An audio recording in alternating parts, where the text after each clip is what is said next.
Продолжува нашата програма и повторно, како што беше речено и во најавата, ние продолжуваме со анализа, но ние на постизборна анализа која што ни се случи во Македонија, како да тешко успеваме да ги разбереме изборните резултати, а тоа ќе ни го објасни, верувам и најдобро од сите, политикологот Владимир Божиновски од Институтот за политички истражувања Скопје. Добро утро. Добро утро. Ајде, кај да почнеме? Ајде прво да ве пофалиме. Значи, имаше голема контроверза околу ние анкети кои вие ги објавувавте во македонската телевизија и на крајот испадна дека сте биле сосема право. Може ли малку да го раскажеме случајот? Таму некаде на почетокот на кампањата вие бевте обвинет дека со лажни анкети се обидувате да влијаете врз гласачкото тело, дека тие анкети не ви се точни. Ако не се лажам, вие прогнозиравте во анкетите, не вие тука, вашите анкети, резултатите, дека ВМРО ДПМН ќе има 56 пратеника, испадна дека има 58, но тоа е таа статистичка грешка која се случува и е веројатно дел од Д'Антоновиот систем и така натака, нели кога некои гласови му одат на победникот. Што ќе кажете сега? Се чувствувате како победник, како најпаметен, како... Не, види, две работи. Прво, доволно долго ја работиме оваа работа со истражувања, нели, анкети, следење на избори, политички случувања, за да едноставно некој може да излезе со одредени тврдења и да мисли дека со тие тврдења ќе може на некој начин да ги побие они резултати кои што се покажуваат со самите анкети. Доколку, не знам, од нигде никаде се појави некој и дава некое тврдење, тогаш дури и ако одредена политичка партија излезе со напад, лажни биле анкетите, вакви биле анкетите, може и на крај ќе излезат во право, доколку навистина тој што се појавило нигде никаде Навистина биле лажни тие анкети. Излезе со цел, нели, да се обиде да им помогне на нивните политички противници и така натаму. Ако 20 години работиме, тие 20 години за сите избори излегуваме со анкети и сите анкети се покажуваат точни во рамките на таа дозволена статистичка грешка, немаше никаква причина некој да верува дека истражувањата и резултатите се тенденциозни или прават на некој начин се обидуваат да му донесат корист, односно му направат штета на некој од политичките играчи. На крај излегува дека анкетите ние што ги односно проекциите за изборните резултати што беа во тие анкети, всушност во рамките на таа статистичка грешка беа во корист на СДСМ. Односно на крај на изборите разликата излезе поголема. Поголема, значи. Да. И сега, втора работа е што јас воопшто не се загрижувам од такви обвинувања, нити се први, нити се последни, пошто кај нас во држава очигледно секогаш гласникот е крив, нели? Односно истражувањата се криви, а не политиките и така натаму. Тоа што ќе соопшти лошата вест. Значи, затоа што многу лесно може да се потврдат или отфрлат тие резултати. Имаме проекции за истражувањата, имаме избори, многу лесно може да се види дали некој оправеден. Јас ти тогаш кажав уште на старт кога започнаа тие обвинувања со некакви Excel документи, односно, викам луѓе, јас ќе седнам на компјутер за 2 минути, ќе искуцам таков Excel и сега што тоа тврдење треба да го земам точно. Проблемот е што овој пат, затоа што политичките партии одат на варијантата, ние сега ќе обвинуваме, ќе даваме тврдења лажни, нелажни, вакви онак, ќе поменат изборите, ќе се заборави никому ништо. Проблемот е што се имавме двојни избори. Особено што вториот круг од тие двојни избори беше многу победен, бидејќи тогаш беа парламентарните избори. Ако излезете вие со одредени лажни тврдења за лажни анкети И се потврди дека не е првиот така. круг многу лесно може да се види дали е тоа така или не. Ако вие лажете за тоа, тогаш како очекувате граѓаните да ви поверуваат за што друго било во вашата кампања? Значи, партиите ги базираат своите гласови на одредена доверба која што треба да имаат кај избирачите. Значи, партиите мора да проектираат барем одредена аргументација дека и подкрепа дека тие нивни тврдења, ветувања во случајов со кои што треба да привлечат гласачи, имаат некаква вистина, односно се засновани на некаква вистина. Ако вие лажете за анкетите, тоа веднаш се потврдува, како очекувате за 2 недели подоцна некој да ви верува за што било друго што вие сте ветувале? Од плати, не знам, 1000 и како беше и плати 1100 евра, пензии, кога вие за некои основни работи што многу лесно се проверливи, така да они се нанесува многу поголема штета отколку што можеа да стекнат некаква корист. Сега, дали тоа беше клучно во кампањата, кога во тој момент владеачката партија буквално третина од времето, говорам на дел од кампањата што беше пред првиот круг председателски избори, третина од кампањата беше буквално на вас. Апсолутно. Значи, наместо да се фокусира на нивниот политички опонент, тоест на опозицијата, новата власт сега, нели, но тогашна опозиција ВМРО-ДПМН, че они се фокусира на ИПИС и на анкетите, и на мене, и на... Века, чекај сега, ако ние сме 20 години во оваа работа, ако сме поминале 20, 30, не знам колку веќе изборни циклус од локални парламентарни председателски, ако гледаш дека професионално работи, знаеш дека тоа може само штета да ти направи. И они повторно продолжија, навистина нејасно ми е што сметаа дека можат да добијат. Наместо да се фокусира на политичкиот опонент, они се фокусира на анкетите. Знаејќи дека тие анкети ќе излезат точни. Не дека они не беа свесни какво е расположението кај граѓаните, да се разбереме. Не сум сигурен дека некој беше свесен. Види, ја мислам дека и ВМРО ДПМН бе изненадени на крајот од успехот. Значи, си беа свесни, они можеби не беа свесни за магнитудата на пораз, но си беа свесни дека ќе ги изгубат изборите.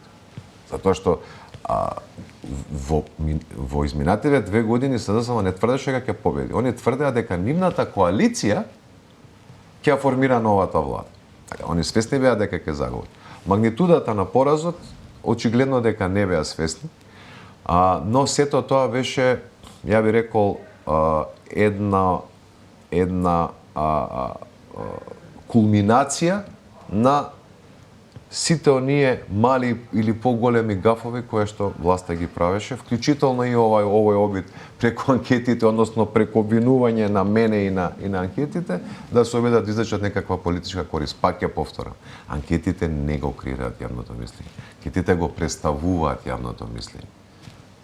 Друго, ако некој излезе со некој пуш или лажни анкети да се обиде нешто да влие на јавното мислење, тоа може еднаш да го направи. Да, сега ако некој помислил дека ја 20 години ќе работиме професионално во обид да стекнеме некаков углед кој што сме го стекнале и дека сето тоа ќе го фрлиме низ вода за некои си избори без разлика кои се покажа дека навистина не е баш така.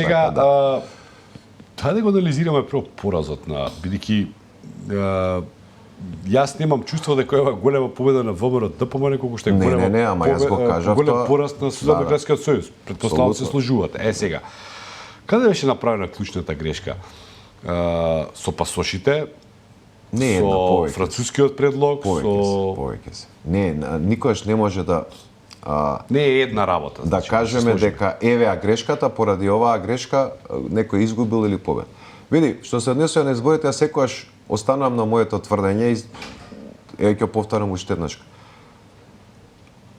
Кога се менува власт особено, не победува опозицијата, него губи власта пред се. Така да сега изгуби СДСМ, не победи ВМРО-ДПМН. За да победи ВМРО-ДПМН, кога ќе дојдат следните избори, кога ќе покажат што знаат, како знаат и колку знаат, и ако ја задржат довербата на граѓаните, тогаш ќе кажеме победиле на избори. Така да исто сега пораст на власт. Исто 2017 кога беа оние локални избори. Јас и тогаш кажав, не победи СДСМ, изгуби ВМРО-ДПМН. Добија тогаш силен легитимитет од народот, на некој начин го прокоцка. Веќе на наредните локални избори беше сосем. Сега околу грешките. По локалните, да не идеме сега подалеку, свратиме 2,5 години на нас. По локалните избори, ја излегов со не, извини, морам да ги... Тогаш вие мене ми дававте изјава дека за СДСМ е најдобро да се формира ново владеачко мнозинство. Нели имаше обид во Или да се во оди на собранието. избори веднаш. Да. Или да се не оди е на избори планин. веднаш. Че јас... Ама подобро ќе беше за нив од опозиција да ги дочекаат Апсолутно. Види сега. 2020 година на изборите по завршување веднаш ја излегов со тврдење кое што го дав и 2016 дека овие изборни резултати преодицираат голема коалиција, односно концентрациона влада во рокот година или две и после ќе се оди на други избори. Кога толку се близко најголемите политички сили во државата, тогаш е најдобро и за едните и за другите да одат по концентрациона влада. Имаше причини, имаше COVID, нели? Година или две. Може да го направат тоа. Истото го тврдев и 2016 кога ВМРО-ДПМНЕ се обиде да направи влада со ДУИ. Видовме како заврши тоа све. Кулминацијата негативна на тоа беше 27 април и тогаш всушност СДСМ успеа после да победи на локалните избори 2017 во октомври. Сега, сосема не ја научија, наместо барем малку да сосема не ја научија таа лекција. 2020 година, исто, наместо да се направи концентрациона влада, ЗАЕФ и СДСМ решија да ги прават сите можни политички акробации со нови мали коалициони партнери, кај што буквално ќе им исполнуваат све што сакаат, каде што со 2 пратеника или 3 во парламентот добиваш 2 министерски места и така натаму, да тоа после само се засили, за на крај ние да имаме некоја Франкенштейн влада составена од коалицијски партнери кои што нема ни од заедничка програма или платформа, а се со цел само да се одржи власт. Што беше власт сама за себе, гола власт. Која е поентата на таква власт? И сега, најдобро ќе беше според мене по локалните избори, ЗАЕФ си даде оставка и да каже, окей, да идеме на избори. Да идеме на избори, да видиме што како се случи. Ќе изгубија СДСМ, но ќе има многу силна пратеничка група. После тоа, имате француски... Колку тогаш отприлика нешто? Ќе има на 35 пратеника во секој случај. Сериозно, Да, многу подобро него сега. 36, 7, 8, значи тогаш ние говоревме дека разликата може да биде можеби 6, 7, 8 пратеника помеѓу СДСМ и ВМРО. Така нешто беше. На тоа, така беше нешто беше. проекцијата. 6 до 8 така нешто. Да. 10 беше некој врв ако не знам што се случи. Се. После имавте француски предлог. Исто и за председателските немаше да биде таква разликата претпоставувам. Не, тогаш имаше, види ако се случеше тогаш промена на таа власт. Ќе беше кохабитација, значи ќе беше поинаква целата ситуација. И сега види, после тоа имаше француски предлог. Најчесно ќе беше наместо да ги лажат странците дека ќе обезбедат мнозинство од 80 пратеника, они го немаат. За промена во уставот, нели, да се вметнат Бугарија. Така е. Затоа што те беше предлог со посредство на меѓународна заедница. И они сигурно има тамо некој што прашал, добро, имате ли вие мнозинство? И сигурно кажале да, иначе ако не беше тоа така, немаше да се излезе со тој предлог. И сега види што се случува. Најчесно ќе беше тогаш новиот премиер Ковачевски да излезе и да каже: ние се обидовме, го направивме ова. Ова е максимум што можевме да го направиме како држава, како влада и јас како премиер. Еве со картите отворени, додиме на избори. Пак ќе изгубеа, но мала ќе беше разликата. И тогаш проблемот цел кој што произлезе од француски предлог ќе го водеше оној или ќе го решаваше оној кој што ќе добиеше легитимитет од граѓаните. Не можете вие како поставен премиер кој што никој не го знаел, за кој што никој не гласал на избори, да решавате толку значени работи.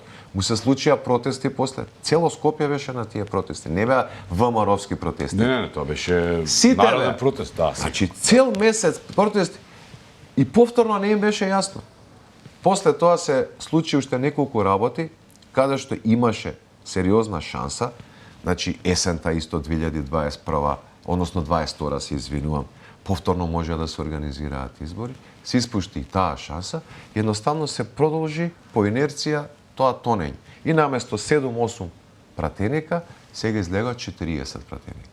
И наместо силна опозиција која што ќе се бори, која што ќе се обиде да се бори, веќе на следните избори да има шанса да се врати на власт, сега се случуваме со распад. Сега за следните избори прашање дали СДСМ ќе успее да опстои како политичка втора политичка сила да во го Македонија. анализираме, значи не сте првиот кој се сомнева во едно сценарио кое што колоквијално се нарекува пасокизација, значи она што Пасок го доживеа во Ама Грција сите или предупредува- Демократска странка го доживеа во Србија. Ама го предупредувавме Па тоа одамна е дека ќе им се случи предупредувано, пасокизација ако продолжат вака. Еве, мислите дека тоа ќе биде кога ќе имате следната анкета да провериме какво е Па види, расположение? ја вообичаено неколку пати во годината нели спроведуваме истражувања, сега имавме среќа да имаме една серија затоа што тоа беше проект со продукцијата која што нели ја организира и ја ефектуира таа емисија која што иде на јавниот сервис и затоа имавме серија истражувања. Ние вообичаено се објавуваме 3 до 4 наши истражувања, некаде сигурно пред летните одмори ќе имаме. Да, затоа што вообичаено идеме една на почеток на годината, една некаде пред одморите, една на есен, за да гледаме како се движи. Така да ќе имаме, секако ќе имаме. И прогнозирате дека можеби ќе биде и послаб резултатот. Проекцијата ќе биде послаба. Види, веднаш штом се заврши изборите, сега да има избори, СДСМ нема да ги земе тие 150.000 гласа. Вие ги добивате тие гласови од позиција на власт. Мислите на администрација, мислите на... Ја мислам на Тие сега ќе се дел преселат од на друго место. клиентелистички гласови. Тие сега може да не отидат нигде, може да си отидат во опозиција, може да отидат во некоја од новите владеачки партии, не знаеме, ќе видиме како ќе се распоредат, но кога партијата ја губи власта, веднаш следниот ден они имаат помалку гласови. Истото се случи и со ВМРО ДПМН. Они имаат 450.000 гласови 2016, 2017 има околу 300.000 гласови. Да, дел беше и поради 27 април, се разбира, но процените во Македонија се дека има барем околу 50.000 клиентелистички гласови. Сега, СДСМ ги изгуби тие и пред изборите, после првиот круг председателски, поради таа лоша кампања која што им беше од почетокот, уште од пред кампањата, па преку анкети ова што го говоревме, но Двата кругот никако и да немаа кампања. но сепак има дел клиентелистички гласови. Тие ги немаат веќе. Така да они сега нема да можат утре да има избори, нема да може да го повторат овој резултат. Ќе би имале помалку од 18. Имаат помалку, точно. Имаат помалку гласови. Колку пратеници? Не знам, мислам треба да го Добре, видиме, но зависи од имаат друго. помалку гласови, тоа дефинитивно.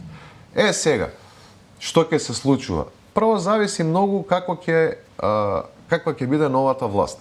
Значи, ако знам влезе во власта, тешко дека ќе се оправи СДСМ. Ако знам влезе во власта ќе им биде, не, сега е тешко и сега е многу тешко. Ако знам влезе во власта ќе биде уште потешко од тешкото. Не, нов стадиум, да. И зависи како ќе се како ВМРО ДПМН ќе ја практикува власта. Од една страна имаат сериозни проблеми кои што им се оставени од претходната власт, што е негативно, нели?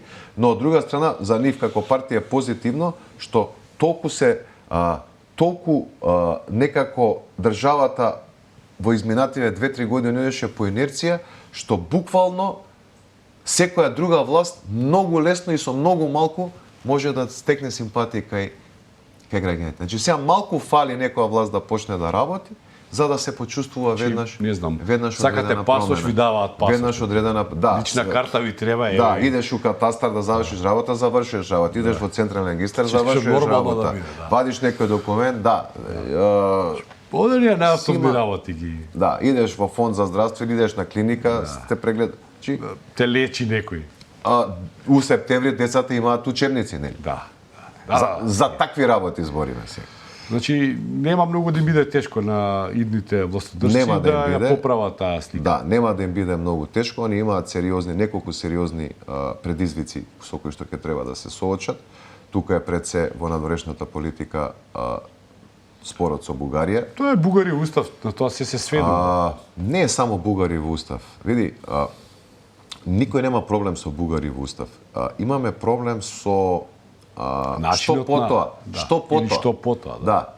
Ако успеат да ги добијат тие гаранции што ги барат, ако се направи одреден напор и од страна на Европската унија и од страна на Бугарија, мислам дека може да се направи. Може. Мислам дека може да се направи, тоа ќе се откочи. Тоа е еден сериозен предизвик, се разбира тука е економијата и еден куп други, борба со криминал и со корупција. Она што го зборевме пред избори, всушност сега го потврдуваат и преговорите помеѓу новите коалицијски партнери. Нели, пред избори што велевме? Криминал и корупција е број 1, дури пред економија, што ретко се случува. Второ е економија, трето е, нели, европски интеграции.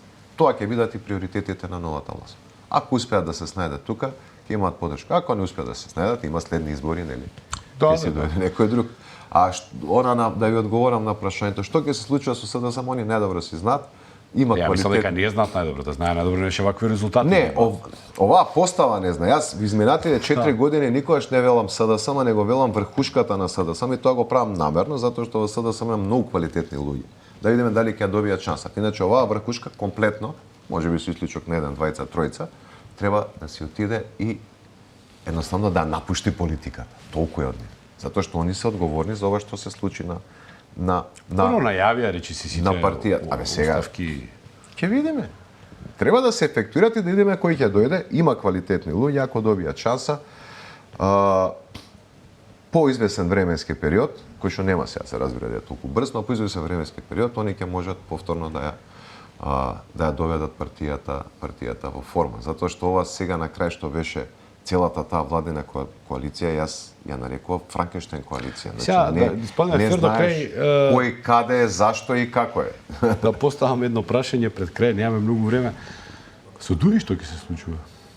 Пошто тие ќе ги изгубат своите клиентелистички гласови. Да, ама Дуи е во поинаква ситуација. Дуи е прво многу поорганизирана партија. Дуи има големо искуство во практикување на власт, но и во однос на тие натрепартиски односи. И Дуи може да си дозволи да чека. Значи, затоа што тука, ако ке ВМРО ке СДСМ е релативно чиста ситуацијата и ВМРО ДПМН има сериозен, прво, легитимитет од граѓаните, а второ, еден чист пат би рекло пред себе, затоа што СДСМ сега ќе мора да се занимава самата со себе си во следниот период. Кај етничките албански партии е малку поинаку, значи Дуи ќе си чека на страна и ќе бара грешка. Влен, многу зависи тука како влен, односно вреди коалицијата ќе се постави. Доколку они успеат да се надградат и да се обединат полека, затоа што они се сега коалиција со 4 гласа, они се создадени како антипод на Дуи. Во ред ги добивте изборите, во ред ќе видите дел од новата власт. Ако они успеат да создадат барем посилна кохезија во внатрешните коалицијски односи, што во некој да речеме следен период би резултирало можеби со нов политички субјект, тогаш имаат шанс. Но доколку они не се обидат тоа да го направат, Дуи си седи на страна и ќе го искористи. Затоа велам Дуи е во сосема поинаква позиција. Во подобра позиција. Апсолутно. И кога зборевме за антипода, дали левица може да го искористи ова раслојување на СДСМ? Не, левица види. Левица се базира, Левица е партија која што ги собира оние фриндж, оние равни гласови од двата екстреми. Левица едноставно функционира као некоја герила партија која што сака да биде присутна во јавноста, која што сака да има некаков глас во јавноста. Тоа од една страна и не е лошо, но тоа не е партија, значи нема тука доволен, би рекол, материјал кој што може да биде во некоја иднина некаков дел од да речеме следна власт. Значи они функционираат на база на критика и многу е тешко кога основите и суштината на таа партија се создадени врз база на критика. Значи ние точно тие се антипод на све она што е институција. И затоа велам како некоја герила, не. Они се на све. Чисто тоа ќе биде за секоја власт. Они се некаква критика на власта. Кога си така постае многу е тешко после ти да се обидеш да практикуваш таа власт. Така да они ќе продолжат во овој стил и сега, како што ја критикуваа СДСМ, сега претпоставам ќе почнат да критикуваат и новата власт. Дали тоа ќе им донесе или ќе им одземе гласови, зависи од самата власт како ќе се покаже и зависи од критиките кои што левица ги има.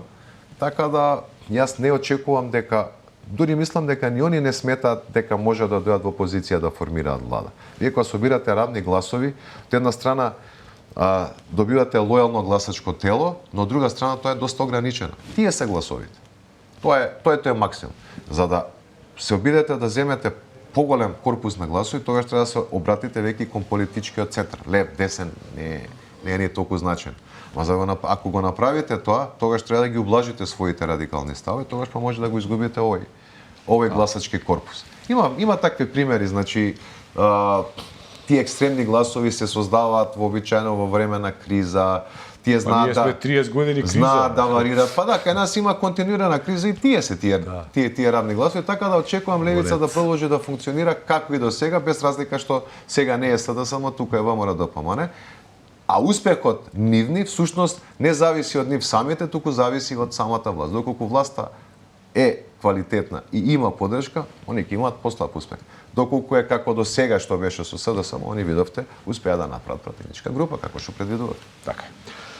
Владимир Божиновски, благодарам. Се надам дека и во некоја идна прилика повторно ќе чуеме некоја ваша анализа која секогаш добре дојдена. Почитувани гледачи, ви останете со утринската програма на Слободен пенчас, следува наредниот гост.